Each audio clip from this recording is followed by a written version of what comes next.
amigos, ¿cómo están? Gusto saludarlos. Los invito hoy día dentro de este proyecto del Mundo en Fácil a revisar y qué es lo que está pasando en Ucrania. Y dentro de la fase actual de la guerra en Ucrania, aparentemente lo que se está negociando en alguna mesa de conversación es la partición de Ucrania. Le puse la partición de Ucrania porque lo que estamos viendo es un problema con los territorios y la posición de poder que ha adquirido Rusia frente a una Europa que está aislada de su socio principal, que es Estados Unidos, lo que es público y notorio, como dicen los abogados, y al parecer esta Rusia no tiene intenciones de terminar la guerra. Hoy día le conviene no terminar la guerra hasta alcanzar sus objetivos. Históricamente los rusos han sido ofensivos, particularmente desde Iván el Terrible, que tiene esa máxima que la usa hasta el fútbol, donde la mejor defensa es un ataque. Y ese ataque tiene que ver con la mantención de unas fronteras enormes y la estructuración de un territorio. Por tanto, sí son ofensivos aun cuando ellos sostienen que normalmente se defienden. Son ofensivos en su defensa. Y también son oportunistas desde la perspectiva geopolítica. Hoy día que observan la distancia que hay entre Estados Unidos y Europa, aprovechan el momento para tensionar la apuesta de paz que tiene el presidente Trump y se instalan en una posición maximalista frente a un Zelensky que está solo negociando con Estados Unidos, que probablemente se va a enfrentar solo a Rusia, a Europa la están sacando, y Estados Unidos, por su parte, lo que está buscando el presidente Trump es firmar un acuerdo por las tierras raras.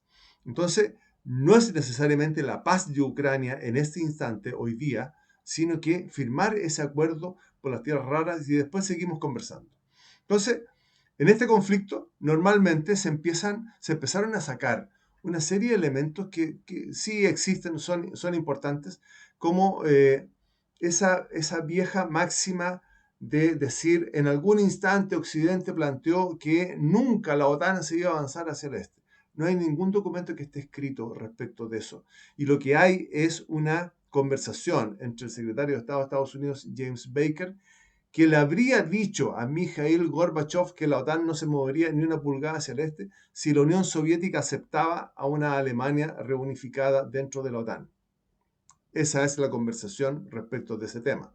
Posteriormente salen los acuerdos de Minsk, particularmente el segundo acuerdo que buscaba poner fin a la invasión rusa que se produce el año 14, el 2014. Ahí empieza la invasión rusa. Y este acuerdo no logró absolutamente nada porque no le exigió nada a Rusia, no le exigió nada al invasor. Esta invasión tiene que ver con esos soldaditos verdes que empezaron a aparecer alguna vez en los medios de prensa y que después se bautizó, se configuró como una guerra híbrida. Entonces, al no exigirle nada, ese momento y ese acuerdo propicia la invasión militar rusa del año 22. Hay otros acuerdos también que se empiezan a olvidar. Hay un acuerdo, un tratado de amistad del año 97, donde Rusia y Ucrania reconocen mutuamente sus fronteras, donde Rusia reconoce que Crimea era parte de Ucrania, donde ambas partes se comprometen a respetar la soberanía y la integridad territorial del otro. Hay un acuerdo de Kharkov del año 2010. Ese acuerdo lo que hace es extender el arrendamiento de las bases rusas en Sebastopol, en Crimea, hasta el año 2042. ¿A cambio de qué? A cambio de descuentos en el gas ruso para Ucrania. Todos estos acuerdos fueron anulados en el minuto en que Rusia se anexa a Crimea, el año 2014, y que generó una crisis.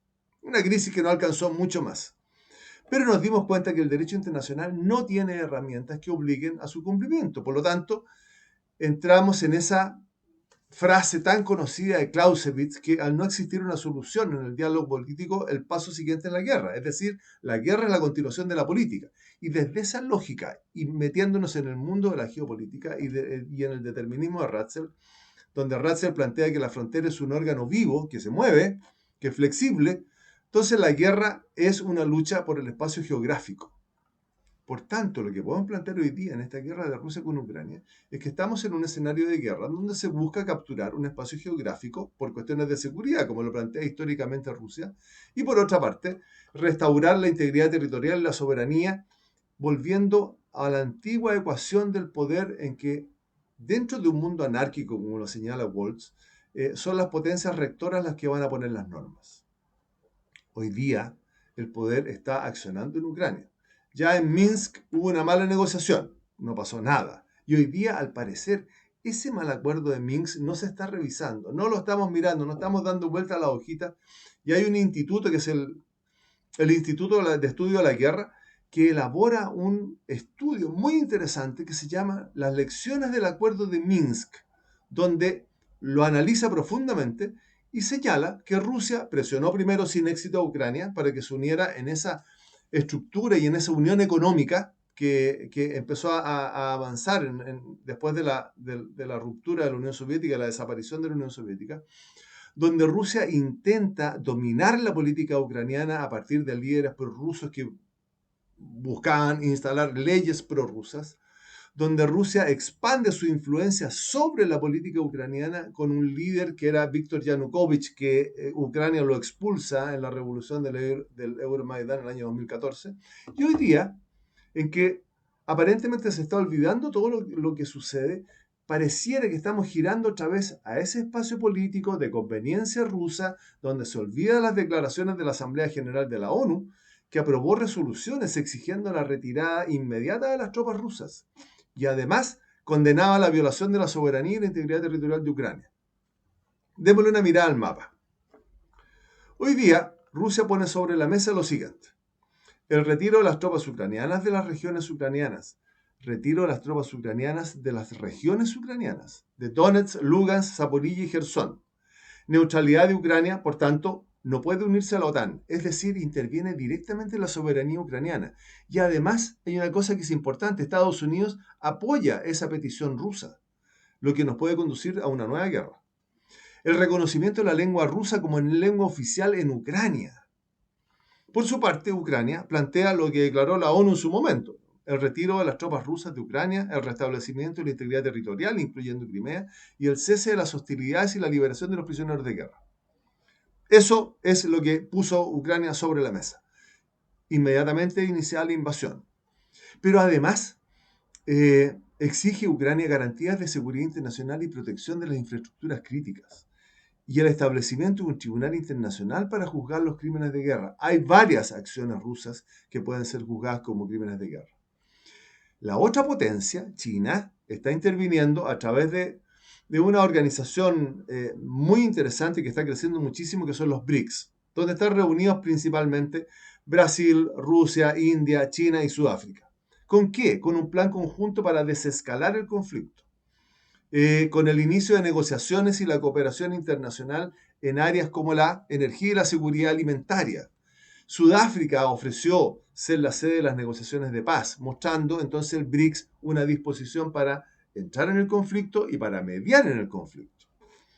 Va a haber un problema ahí seguramente con Estados Unidos. Y en la guerra tenemos que entender que cada día va cambiando la situación. Hoy día Rusia, y con algún nivel de aceptación por parte de Estados Unidos, y especialmente de su negociador Steve Witkoff, plantea una nueva posición llamada la realidad actual en el terreno. Es decir, paramos la guerra hoy día y lo que cada uno tiene es lo que posee.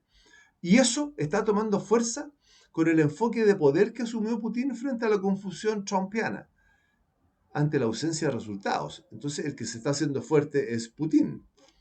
Si observamos el mapa, podremos entender algo más de las posiciones de cada uno y los riesgos que se corren. Las posiciones que se ganaron en Kursk en un segundo, que eran muy simbólicas en el norte, ya no son tan relevantes. Rusia recuperó ese territorio. En el sur, Odessa está muy cerca del avance ruso, y las tropas rusas de alcanzar ese puerto, Ucrania pierde su condición marítima, y sin el apoyo de Estados Unidos, la tarea de la recuperación se hace tremendamente difícil. Veamos entonces, después de haber mirado estos mapas, ¿qué es capaz de lograr el equipo negociador de Estados Unidos? Personas con muy poca experiencia, sin revisar el pasado reciente, sin revisar los acuerdos, frente a un poderoso Sergei Lavrov, que es diplomático ruso desde el año 1972 y es ministro de Asuntos Exteriores rusos desde el año 2004. Conoce al detalle todo lo que ha hecho Rusia, conoce al detalle todos los acuerdos y los fundamentos de cada una de las cosas que se lograron en las negociaciones anteriores. Por tanto, la tarea es difícil. Amigas, amigos, les dejo estas ideas y nos vemos la próxima semana en un nuevo capítulo de El Mundo en Fácil.